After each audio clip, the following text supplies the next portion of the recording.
Don't worry, ये man versus wild का कोई एपिसोड नहीं होने वाला है। आप देख सकते हो हम कितनी इंटरेस्टिंग जगह आए हुए हैं, और जितनी इंटरेस्टिंग जगह आए हुए हैं ना, उससे भी ज्यादा इंटरेस्टिंग बंदे से, और जितना इंटरेस्टिंग बंदा है उतनी इंटरेस्टिंग बाइक से मिलवाने वाले हैं। I am talking about Anish Kulkarni. Anish Kulkarni is somebody who is part of the team and behind the screen. जैसे हमने आपको मिलन से मिलवाया था, Milan is behind the camera, he still is there, and वैसे ही Anish is somebody who is in the team behind the screen. तो आज हम लाएंगे उनको स्क्रीन के आगे।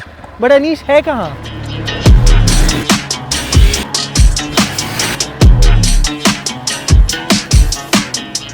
आप सभी को नमस्कार, आप देख रहे हैं ट्रैक इन ऑटो। मैं हूं Rudraksh and this video will be about Xpulse 4V Pro and our teammate Anish Kulkarni and his experience on the bike. What's up, Anish? Great to have you in front of the camera and great bike, by the way. Thank you. So the first time I saw Anish, he is 6'3" and ये खड़े होकर XPulse पे office की parking में bike park करने की कोशिश करें, और मेरे को लगा ये बंदा क्या कर रहा है, and that was my first interaction and now we are here.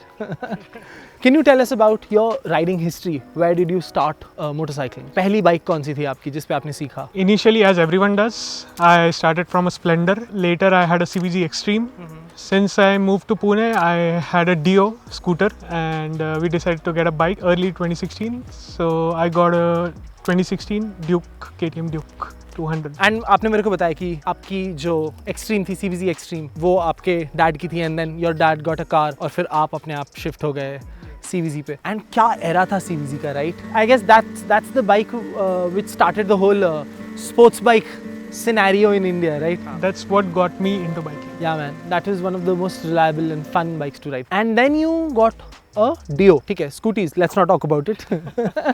But उसके बाद you got to a Duke. And I guess 2016-17 was the Duke era. That is like the most buzz-making bike उस time. Everybody wanted a Duke or knew about that. The orange bike is known as KTM Duke. Duke कितने time आपने चलाई? 7 साल. 7 साल, wow. And then you switched to Xpulse. अभी इसको कितना time हो गया है? इसको चला के मुझे करीब 4 महीने हुए. So, सबसे पहले स्पेक्स के बारे में बात कर लेते हैं. This is a 204V engine. पहले 2V आता था, बट उसके बाद Hero thought of a 4V because ये ज़्यादा रिफाइंड है and it is more rev happy, less buzz. और जो सबसे इंटरेस्टिंग है इसका नंबर, वो है ground clearance. Normal version is 220 and pro version is 270 mm. And this has handle bar risers, जो कि आपको खड़े होकर जब आप चलाते हो तो और कमांड देते हैं. और इसके सस्पेंशन का जो डिफरेंस है इज अ लॉट. तो जो इसका फ्रंट सस्पेंशन है नॉर्मल वेरिएंट में, दैट इज 190 mm, और जो प्रो वेरिएंट है that is 250 mm. और जो इसका rear suspension है in the normal variant is 170 and in the pro variant is 220, जो कि इस बाइक को एक घोड़े जैसा फील देता है. This specs makes it Thar of motorcycling. What do you suggest, जो minimum height होगी वो कितनी होनी चाहिए to own a pro version? बहुत ज़्यादा है. So I think it should be around 6 feet के आसपास होगी तो आप comfortably राइड कर सकते हो. But see, riding tall bikes is all about the skill.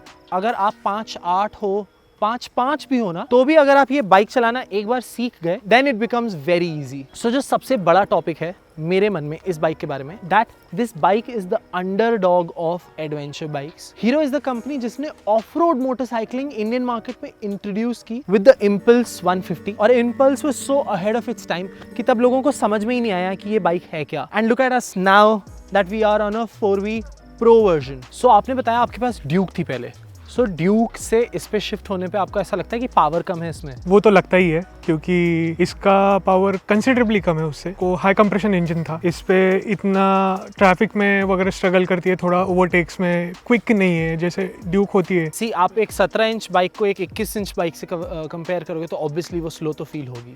Yes, definitely. And what do you think, ये बाइक परफेक्ट किसके लिए है? जो लोग अभी ऑफ रोडिंग में आना चाहते हैं या ऑफ रोड करना चाहते हैं, also as a commuter bike आप यूज कर सकते हो. And little bit of touring. हमेशा के लिए टूरिंग के लिए यूज करो ऐसे नहीं कर सकते. बट ये टूरिंग में लैग कहाँ करती है? 6th gear. ये 5 स्पीड गियर बॉक्स है. मेनली वो एक और गियर होना चाहिए ऐसा लगता है हमेशा. 100 स्पीड अचीव किया, 100-105, वहाँ पे वो वाइब्रेशन स्टार्ट होने लगते हैं and then you can not stretch it. मतलब उसके आगे नहीं आप लेके जा सकते. Engine not happy with the speed. So आप ड्यूक से एक्सपल्स पे आ रहे हो and we were talking about speed. What's the top speed you have taken it to? मेरे लिए 112-111 के आसपास ये बाइक जा चुकी है, बट टेक्निकली 120 तक जाती है. We have to also consider his weight and height that pulls the top speed down. ये सबसे इकोनॉमिकल तरीका है ऑफ रोडिंग में एंट्री लेने का आपका। इंडिया में यूजुअली जो बाइक्स होती हैं वो होती हैं of road friendly. Adventure term जो है ना वो बहुत ही फ्रीक्वेंटली थ्रो किया जा रहा है, हर चीज adventure, but believe me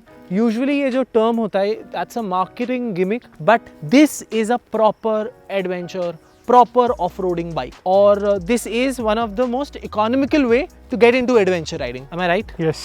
Economics की बात कर रहे हैं अगर, like your right hand is a heavy hand और लाइट हैंड, मतलब आप खूब एक्सेलरेट करते हैं, खूब पुश करते हो बाइक को कि आराम से चलाते हो। Coming from a Duke, heavy right hand है ना, हेवी, बिकॉज वो फील लेने के लिए आपको थोड़ा सा पुश तो करना ही पड़ता होगा। सो उस हिसाब से कितना एवरेज देती है ये? मुझे सिटी में commuting with my normal riding जो काफ़ी हैवी है, तो मुझे 37-38 के आसपास मिलता है average on a daily basis. And when you are thrashing it on the trails की बस आज कुछ ना कुछ तो कर ही देंगे टाइप्स। सो तभी मतलब कम से कम जो मिला है अभी तक वो 32 के आसपास था, 32.6 या 32.5 ऐसा कुछ मिला था। कितना भी भगाओ, कुछ भी करो, so 32 is like 32 is the minimum, उससे नीचे नहीं जाएगी। So we were discussing this back in the office कि बाइक खरीदने का जो कॉस्ट होता है ना वो आपका फाइनल कॉस्ट नहीं होता है। एक्चुअल में जो आपका ओनरशिप कॉस्ट होता है उसमें आप पेट्रोल का, सर्विस का कॉस्ट जोड़ते ही नहीं हो जब आप बाइक खरीद रहे होते हो। तो वो चीज़ें जब आपको बाद में रियलाइज होती हैं तो होता क्या है, फिर आपकी बाइक बस खड़ी रह जाती है, वो बस खड़ी है, इट बिकम्स अ ट्रॉफी। तो इसीलिए आपकी जो पहली बाइक होनी चाहिए इट शुड ऑलवेज बी थोड़ा सा इकोनॉमिकल, ताकि आपको वो राइड करने के बारे में आप ज़्यादा सोचो इंस्टेड कि आप कितने पेट्रोल डलवाने हो या कितना पैसा लगाने वाले हो उसको मेंटेन करने में। सो उस केस में this bike is a 10 on 10। How much is the service cost? Service अभी मैंने एक ही बार सर्विस की है, तो उसमें बस ऑयल चेंज हुआ था एंड बेसिक स्टफ, सो उसमें 1300 कुछ लगे थे मुझे। And being a hero I don't think कि पार्ट्स भी महंगे होंगे, मेंटेनेंस भी महंगा होगा। बहुत ही कम है, क्योंकि करीब ये 300 किलोमीटर चल चुकी थी तभी मैंने कुछ ट्रेल राइड किए थे। सो तभी मैं 2-3 बार गिरा था एंड मैंने हैंडल बार्स बेंड किए थे। सो नकल गार्ड्स की कीमत करीब 450 के आसपास थी एंड वही कंसिडर की जाए अगर ड्यूक की, तो ड्यूक का आता था 1500 को सेट आता था उसका। सो उस हिसाब से प्राइस रेंज भाई KTM से इसको कंपेयर ही नहीं कर सकते हैं, बिकॉज जो KTM की प्राइसिंग होती है और जो उनका लेबर चार्ज होता है और जो उनका कॉस्ट ऑफ ओनरशिप होता है, I guess it's twice compare to any bike of their own segment. तो ये बहुत इंटरेस्टिंग चीज़ है। ओवरऑल एक्सपीरियंस कैसा आपका? एक्सपीरियंस तो बहुत अच्छा है, मतलब अभी मैं KTM से आ रहा हूँ तो KTM से ही कंपेयर करूँगा। KTM से जो मुझे टाइम लगता था उससे ये बाइक पे मुझे कम टाइम लगता है, क्योंकि ये जो एब्जॉर्ब करती है, सस्पेंशन जो एब्जॉर्ब करता है, अंडुलेशंस हो, पॉट होल्स हो, सब जितना इजीली एब्जॉर्ब करता है, जितना इजीली ये चलती है, वही रोड कंडीशंस पे, बुरे रोड कंडीशंस पे वो बहुत अच्छा है ये बाइक का। तो वो स्पीड में हो, स्लो स्पीड में हो, तो वो जाने के लिए ऐसे डर नहीं लगता है। अगर आप हाई स्पीड पे कोई पॉट होल आ गया तो आप सोच नहीं रहे हो कि भाई अब सस्पेंशन ट्रैवल कम पड़ जाने वाली है या you will bottom out the suspension.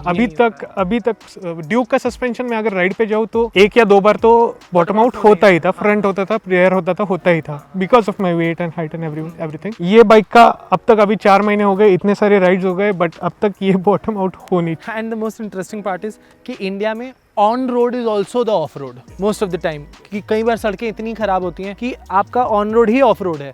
तो उस केस सिनेरियो के लिए तो this is the perfect machine, right? And what about the pillion rider? इसको एक्चुअली सीट्स एक्चुअली बहुत कंफर्टेबल है, राइडर सीट एज वेल और पिलियन सीट भी। Not the kind of Himalayan और bullet seats that they have at the back, मतलब वो ज़्यादा comfortable है टूरिंग के लिए, लॉन्ग टाइम मतलब बैठना हो तब वो ज़्यादा कंफर्टेबल है। बट ऐसा नहीं कि ये कंफर्टेबल नहीं है, बट अगर ड्यूक से कंपेयर करें तो बहुत कंफर्टेबल है। ड्यूक को तो सीट ही नहीं पीछे। और अगर ये होता है कॉन्टेक्स्ट बेस्ड कंपैरिजन, तो अगर आप कंपेयर कर रहे हो तो आपके पास सही कॉन्टेक्स्ट भी होना चाहिए, आप किस चीज़ से क्या चीज़ को कंपेयर कर रहे हो, right? What modifications have you made in the bike यार? अभी फिलहाल तो ज़्यादा मॉडिफिकेशंस नहीं है वैसे, द बेसिक मोबाइल होल्डर जो लगाया है। फ्रंट फेंडर जो होता है वो मैंने निकाल दिया है। ये बहुत ज़रूरी चीज़ है कि जो फ्रंट फेंडर होता है उसमें इतना मड फंस जाता है कि it stops, it's jams the tyre, तो then you have to remove it. अगर आप एक्सपल्स लेने का सोच रहे हो तो you should consider removing the front fender. Tip comes out of experience. Yes.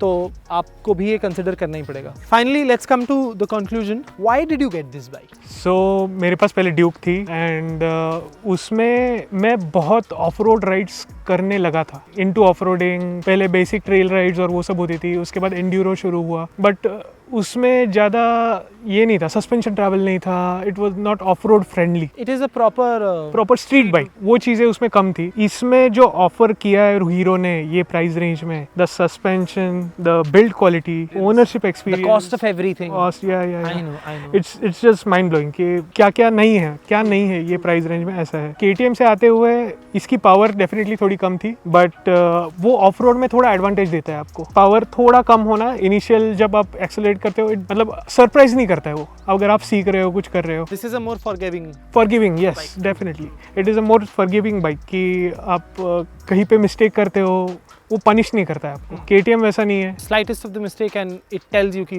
bro ये सही नहीं है, इस पे वर्क करना है तुम्हें। Yes, And also I think this is one of the best bikes for tall riders because somebody who has the height and weight of Anish, इस पे finally आपको लगता होगा कि you are able to breathe, you are able to ride this in like the perfect stance, in the perfect posture, right? Yes. So मैं जब touring करता हूँ, सो मैंने KTM करीब 800-900 किलोमीटर्स तक चलाई हुई है, फिर लाइक 15 घंटे, 16 घंटे, 18 घंटे तक चलाई हुई है। उसमें मुझे 100 किलोमीटर पे ब्रेक लेने पड़ते थे, 1 आवर 15 मिनट्स पे ब्रेक लेने पड़ते थे। इस पे मैंने रिसेंटली लाइक 450 किलोमीटर्स की राइड कर चुका था मैं, एंड 250 किलोमीटर्स तक मैंने ब्रेक लेने की ज़रूरत ही नहीं पड़ी। मतलब लगता ही नहीं है कि आप रुको, वाइब्रेशंस बहुत कम है, स्मूथ इंजन है, अच्छी सीट है। टूरिंग के लिए उसका वैसे एडवांटेज है, इवन फ्री अप स्पेस जैसे आप बोल रहे हो कि फ्री लगता है। Your body is able to breathe. Yes. वो free feel करती है। Yes.